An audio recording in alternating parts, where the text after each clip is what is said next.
So I've been playing this new Half-Life mod, and I have to say, it's pretty damn good. Very nice. Solid 9 out of 10. Oh, who am I kidding? This isn't a new mod. It came out like 3 months ago, but I'm like late to everything. You know what? I just suck at starting videos too, so that's why I had to bring it up. You know what? Let's just move on. Roguelites. Roguelites. What is a roguelike? Is it like a Souls-like? Why is every game under the sun a roguelite now? Well, to start, for those who have no idea about what a roguelite is, according to everyone's most trusted source, Wikipedia, a roguelite is like a roguelike with at least one persistent progression mechanic after one dies. But then you may be asking, well, what's a roguelike? Well, it's like a roguelite, except when you die, you'd lose everything. I don't know, man, you figure it out. In short, when you die, you go back to the start of the game. Easy peasy. Anyways, today I plan on taking an in-depth look at least two drastically different roguelites, Compound and Roboquest. So join me as we take a look at this rogues gallery of roguelites. Hang on, I gotta take a call real quick, though. Yeah? Wait, really? Oh, shit. Anyways, what? I didn't know that your mother... Anyways, I've just been informed that a rogues gallery includes at least 3 people or things, or games in our case. Which throws a bit of a wrench into my plans here. Oh well, I guess I'll have to change it to a rogues pair of roguelites.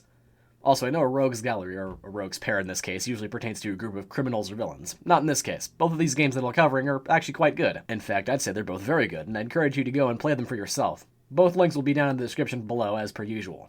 Okay, let's just move on to the first game.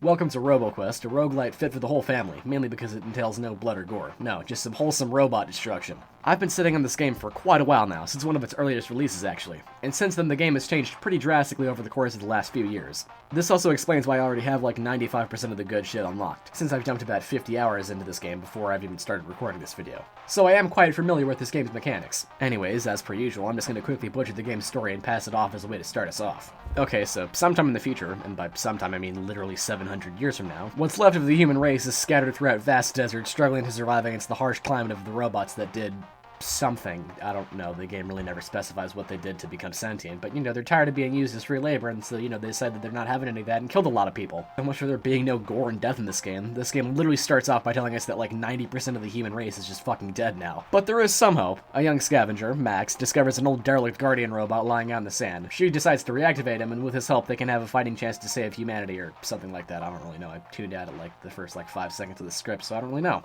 Anyways, with that boring stuff out of the way, let's get into the real meat and potatoes of this adventure, the gameplay. Let's start off with the classes.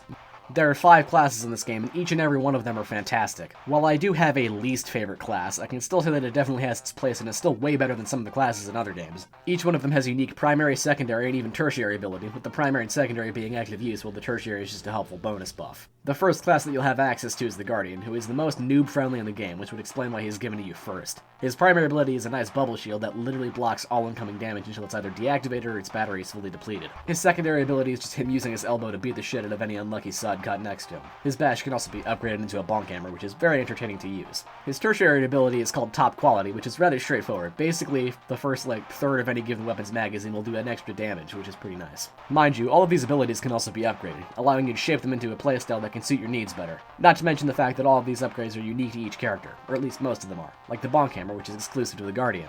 Also, I figured now would be a good time to talk about this game's roster of weapons, which goes from being pretty vanilla to absolutely off the walls and fucking insane, ranging from heavy 50 cal sniper rifles to fucking water guns. Still, every weapon has its place and it can serve you well into the late game with upgrades. There are just so many guns in this game though, and I tried to use as many of them as I could for this video. If I had to pick a couple favorites, they'd be the Elite Sniper, which is this absolute beast of an anti-material rifle, and the Longbow, which is so good that I pick it up almost every time it's available, which means that you'll see it a lot throughout the course of this video.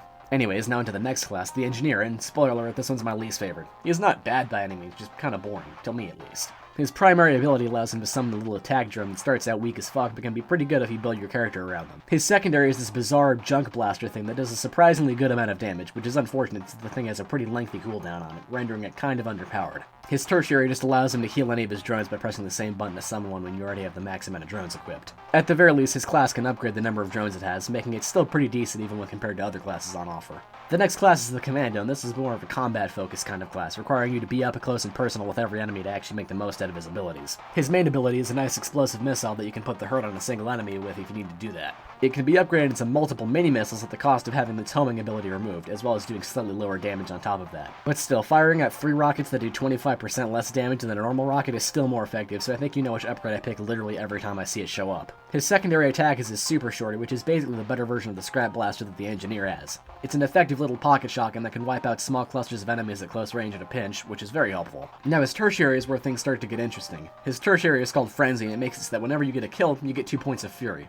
Each Fury point allows you to have a slightly faster rate of fire with all of your guns as well as a faster fire rate with your Shorty and your missile. It also gives you a very slight bonus to your movement speed. Now this on its own seems laughably ineffective, but since these points stack, you can have up to 12% more attack speed and 6% faster movement speed, which can be pretty helpful. The amount of Fury you can have at one time can also be upgraded, meaning that you have even more points banked at once, allowing you to make even more stat boosts. To counteract this, however, you lose 1 point every second or so, which encourages the player to stay in the heat of combat more often to keep these points up. Anyways, the next class is the Ranger, and he's probably my second favorite in the game. His main ability is a very helpful cloaking device that allows him to go invisible for a short period of time. However, if you attack an enemy with this cloak active, it will deactivate, which makes you think it would be kind of useless. But upon deactivation, you actually leave a little holographic dummy of yourself behind, which is surprisingly good at holding enemies' attention, allowing you to get some easy stealth kills. His secondary ability are his javelins, which are also surprisingly useful, even if you have to go and pick them up after each time you throw them. They're good at taking care of bigger enemies since their critical hit damage is really good. His Tertiary is actually rather interesting. It's called Awareness, which makes it so that every second you're not being hit, you generate a single point of focus, which stacks up to 12 times.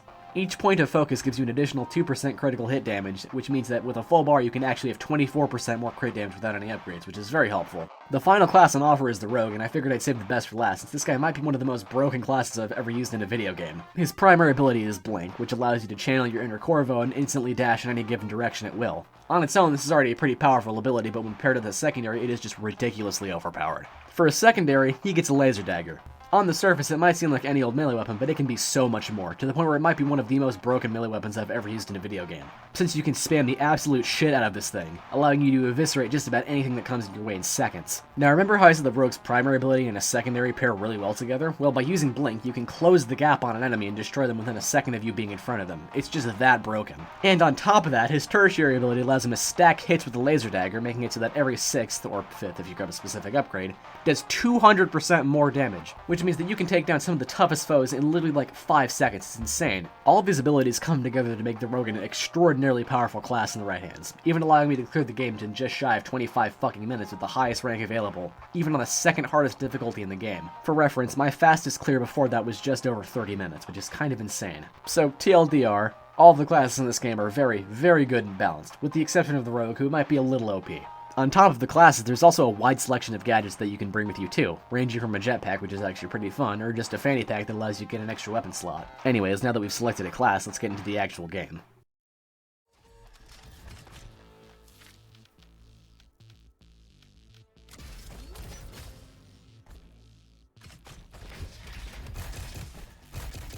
The first proper level on offer are the canyons, and I suppose this is a good time to actually go over the basic gameplay mechanics in full. To start, the movement in this game is superb. Not as good as the movement in Dusk, although I don't think anything really can be. But still, you have great air control and you can also double jump, and generally the whole game feels very smooth to play. The same can also be said about the shooting, which is also very, very good. Almost every enemy in the game has a very big, blatant, glowing red weak spot that you can easily hit with a little bit of practice. This also means that the sniping in this game is surprisingly good and fluid, since it's very easy to chain together critical hits on enemies. It's good stuff. The levels themselves are also very linear, with only a handful of side passages to explore. Like these purple secret area dungeons, which are something that appear in every single level, with the exception of only one. The secrets themselves just entail a small bit of platforming, usually ranging from being easy as hell to surprisingly complex later on. At the end of each dungeon, there's also a free weapon chest that can contain any weapon in the game, although I do believe it scales with the player's level. There's also the option to skip out on a new weapon and take a power cell, and the power cells are effectively your currency in this game, so this gives me an opportunity to talk about the various kinds of merchants. All in all, there are 3 different kinds of merchants in this game. The chef, who will let you upgrade your weapons to what I believe is the level that your character is at in the game, but I'm not entirely sure. You can also reroll the weapon affixes, if you, for whatever reason, don't care for them. I've never personally needed to reroll any weapon affixes myself, but it could prove to be useful. Oh, and also I forgot to mention, with the upgrades that you can get at the hub, you can also reroll the upgrade selection that you have when you level up, so that's also kind of useful. I've never needed to do it myself, but I can see how it would be more useful if you think that some upgrades are just complete garbage. And to be fair, some of these upgrades are actually pretty big stinkers. Regardless, the next merchant is the blacksmith, who will offer you 2 different guns.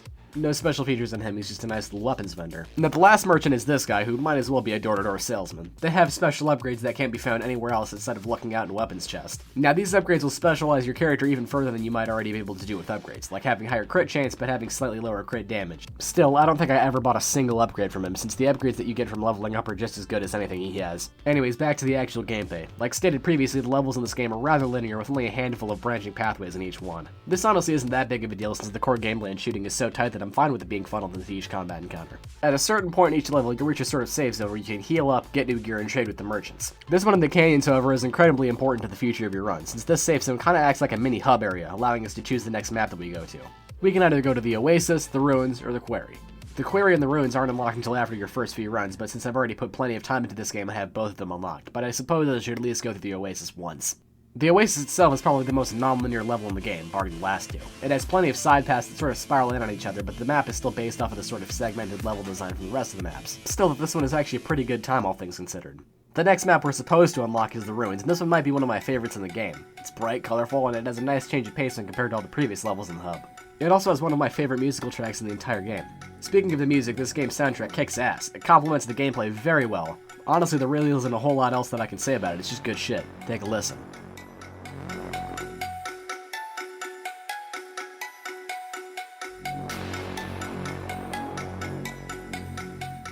Anyways, the map itself is pretty damn solid, which means that we're 3 for 3 on maps so far. The final map of this hub is the Quarry, and it's definitely the most difficult one on offer, which I suppose is fitting considering it's the last one you'd unlock. It's another sandy shithole, although it's the good kind of shithole, if such a thing can exist. Anyways, regardless of which map you choose to go through, you'll have to face the first boss, which can be one of 4, starting with Diggy Mole. He's not a big deal, he'll charge at you, dig straight up from the center where he'll do this AoE attack that is really easy to avoid. The only attack that is actually difficult to avoid is this one, where he camps his fat ass in the corner and shoots out a fuck ton of projectiles at you. Still though, he's not too big of a deal. The next boss is Billy Boom, and he is actually the easiest boss. I fought him twice and I didn't even get hit on either run, which is just, you know, a testament to how easy he is to avoid.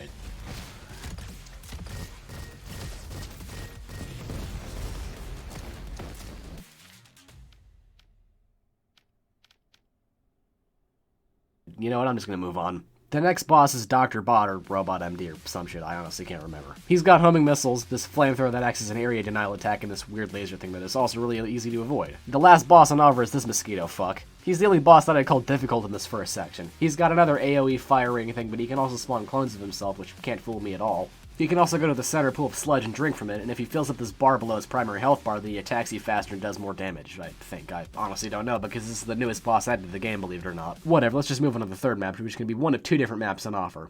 The first one that you can go to are the fields, and this one's a pretty damn good time.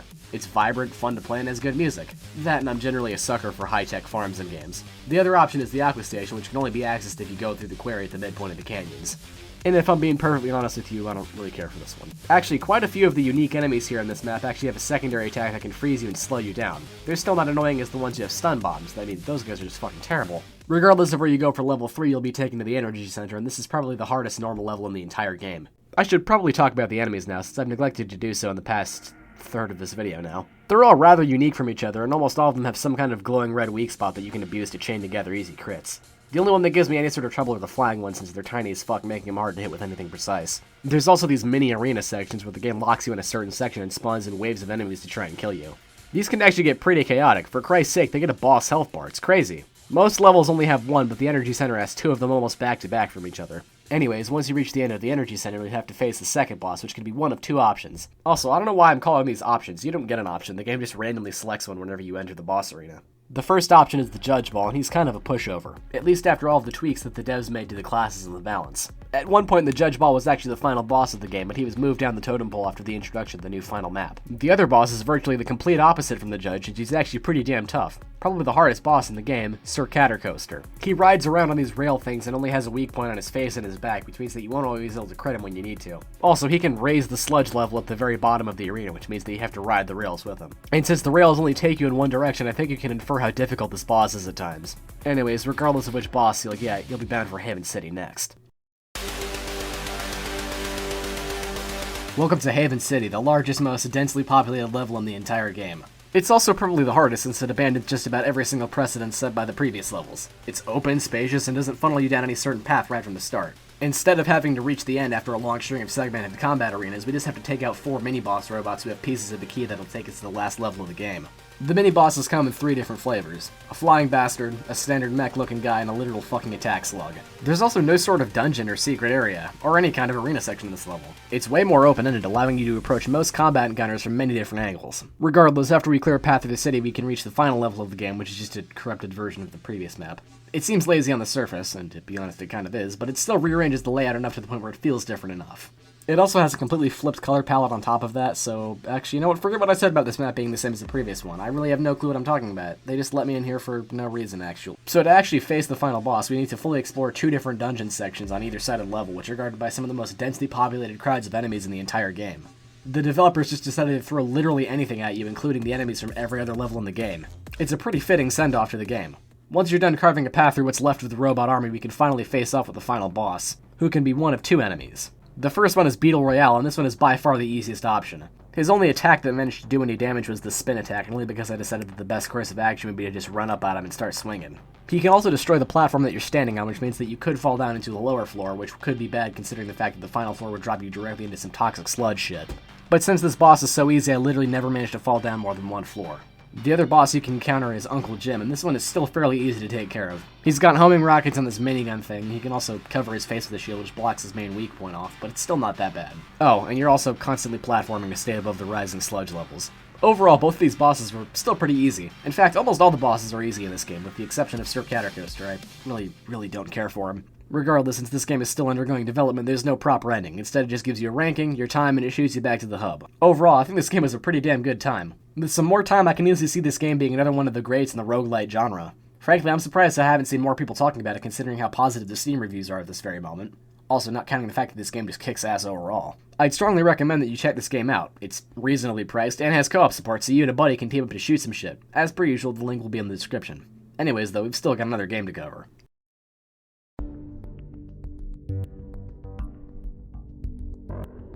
Bet you weren't expecting to see this one make the video, eh?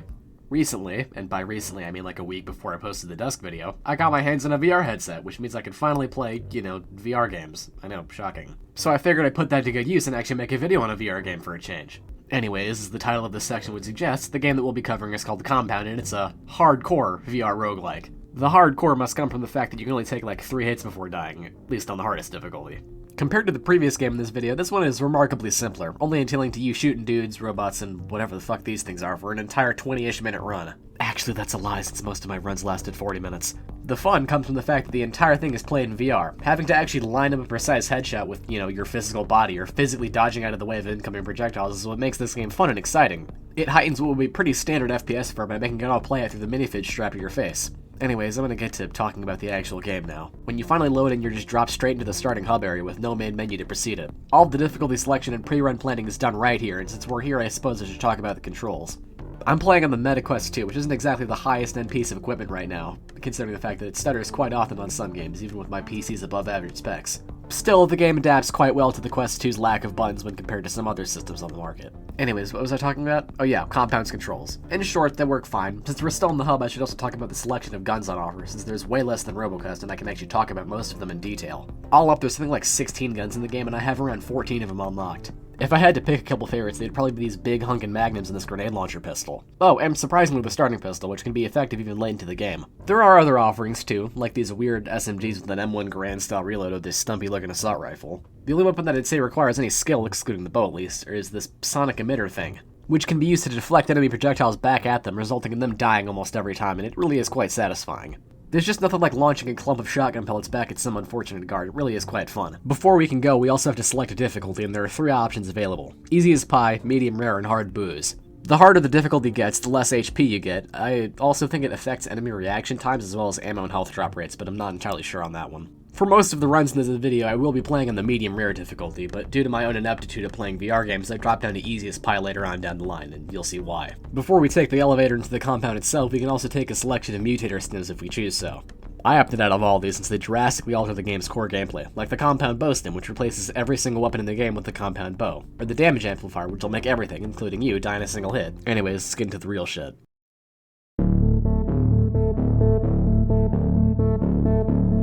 The first level of the game is the underground sewers, which is odd considering that we take an elevator from our safe house to get here and we take the same elevator out of the sewers. You know what, never mind.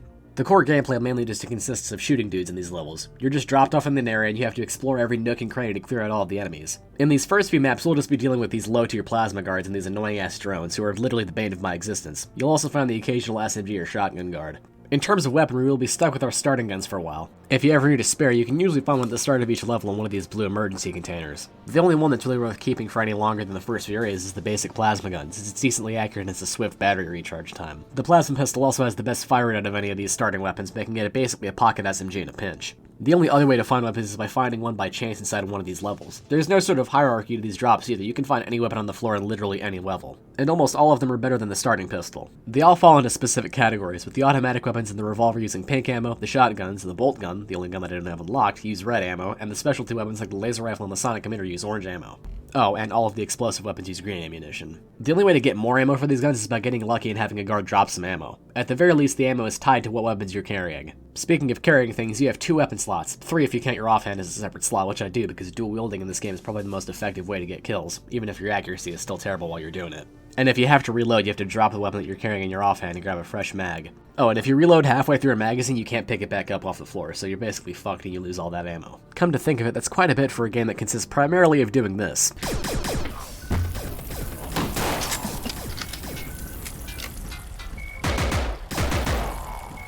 Anyways, the next map is the second half of the underground series. Yeah, each section consists of 2 maps, with the second one being significantly more complex than the first half, since the level itself is bigger and there are more enemies to contend with. I forgot to mention the power-ups. They're a nice inclusion, all things considered, honestly. There are only 2 of them, the first of which being free reloads, which grants you infinite ammo for a short period of time. It lasts for such a short amount of time that I usually don't even have a chance to use it in combat. The second power-up, if you can even call it a power-up, is the helmet. All it does is give you an extra hit point, which is certainly helpful since health doesn't replenish between stages, and the only way to get more is by picking food items off of dead guards. Or you can just lean over and mash your head into it if both of your hands are full. Coincidentally, I ended up going with the second option more often, mainly because I was dual wielding for most of my runs. That, and it's kind of funny to just slam your head into a piece of food and just randomly eat it. After we leave the sewers, we end up in sales and reception, and this is where things will start to heat up if you're not prepared for it, mainly because it introduces these head-crabby bastards who have a ton of health and an energy shield, making them surprisingly difficult to take down despite their size. The game also isn't shy of throwing randomly large groups out of them at you, so be prepared. Oh, and also,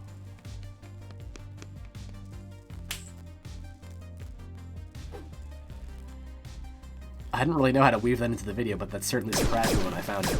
Honestly, this stage, other than that fun little Easter egg, is kind of boring. It does introduce the IED cleaning robots, though, and that's pretty fun. Yeah, let's just move on. The next section is set in the vaccine warehouses, and this is probably the hardest and biggest level in the entire game so far. It also introduces the hardest enemy to deal with for me, the bomb drones. They can take more punishment than standard drones, and as the name would suggest, they explode and they're destroyed, more often than not killing other enemies in the blast. The second sector of the vaccine warehouses is probably the largest level in the entire game. I'm just gonna let this footage play on the background so I can talk about the game's story for a minute. So, spoilers, I guess. Well, if you stuck around, I hate to break it to you, then there's really no story to go off of. I mean, there's like a virus going around or something, since there's like a vaccine warehouse, there's like human experiments going on too. I don't know, this game is more concerned with giving you an enjoyable VR shoot-'em-up than telling a cohesive story. There are bits and pieces here and there alluding to a larger narrative, but it's never explicitly brought into the spotlight. Personally, I don't really mind. It'd be one less game story that I'd have to butcher whilst explaining the basic premise of it. Oh, also, meet Booster Bruce. He's the first proper boss of the game, and he only shows up on medium and hard difficulties, which is understandable because he's actually quite difficult to take out with any sort of strategy. He has a jetpack and an upgraded SMG, and he can easily rush your ass and overwhelm you if you're not careful. At the very least, he's vulnerable to headshots like all of the human enemies in this game. The next section is finance, and this one is a nice change of pace when compared to the previous sections. It also introduces the SMG drones, and they suck and I hate them. Mercifully, they can still be dispatched with effectively any of your weapons with a single shot. This area also has a new boss, that boss being the accountant. He's not too tough as long as you have an explosive weapon on hand. If not, prepare to sit through the most intense game of whack-a-mole you'll ever play. Finally decided to show up, eh? Remember, always pick up the explosive weapons.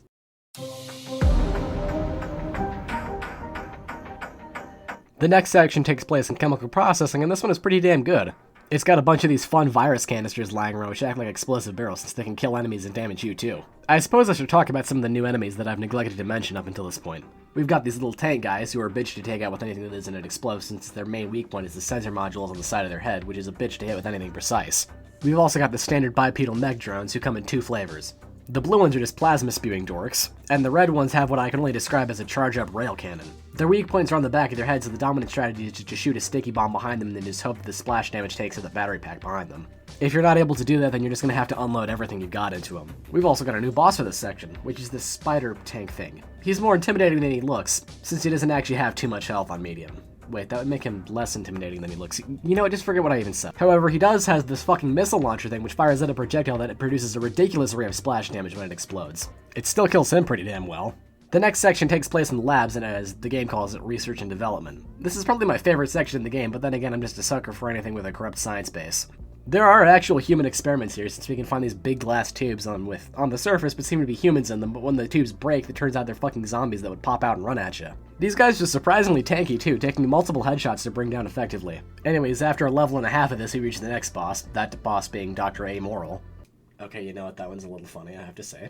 He's not that big of a problem. All he does is run at you and spray toxic green shit at you. He can only do this from very close range, so he's really not a huge deal. He still does take an ungodly amount of punishment before he goes down, though. The penultimate section of the game takes place in the executive offices, and this is probably the most challenging normal section in the game. It's crammed full of just about every enemy we've faced up until this point, including those annoying-ass bomb drones. The normal guards have also been completely phased out in favor of more armored and dangerous counterparts. Most of them still go down in one headshot, though. You know, come to think of it, with all these enemies, it almost feels like a classic 80s action movie. It's pretty damn fun.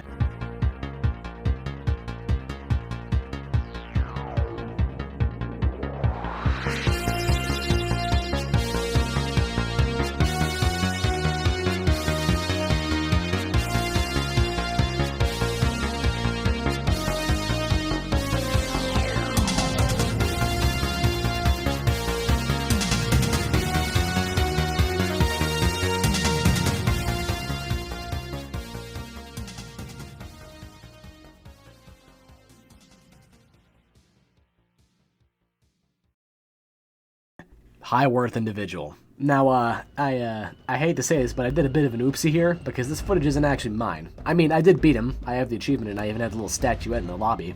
But what I didn't do is, remember to press the record button when I came back from a bathroom break, so my footage just cuts off at the executive quarters. In reality, the administrator isn't too bad. He's in a helicopter and has a fast-firing minigun, as well as the ability to do a bombing run, and he'll drop a bunch of toxic gas canisters. Oh, and he can also call in some guard reinforcements, who are a bit of a joke. Still, he eventually goes down and the game sequel baits the end, at least if you get the ending on easy. All in all, this game kicks ass. It's a labor of love and it shows. It's probably my favorite VR game, at least at the moment. Then again, I haven't played too many VR games to begin with, so my opinion is kind of muted. Regardless, if you have a VR headset, I'd recommend checking this game out. So there you have it. We've been through quite a lot, I'd say. You know, we've seen some shit. We've killed robots and more robots and I guess some people too. That was pretty fun. In the end, though, if there's one thing that I've learned from this adventure, it's that flying robots are always weak as fuck.